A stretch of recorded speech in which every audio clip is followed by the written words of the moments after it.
a very dangerous night here along the Gulf Coast as very rapidly moving supercells continue to move in from the Gulf of Mexico, and some of these are producing dangerous severe storms and even tornadoes.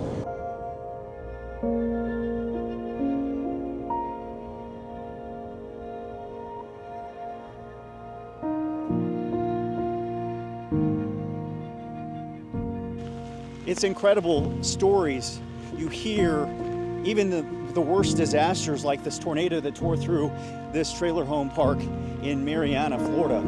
Folks at home in their trailer, no place else to go.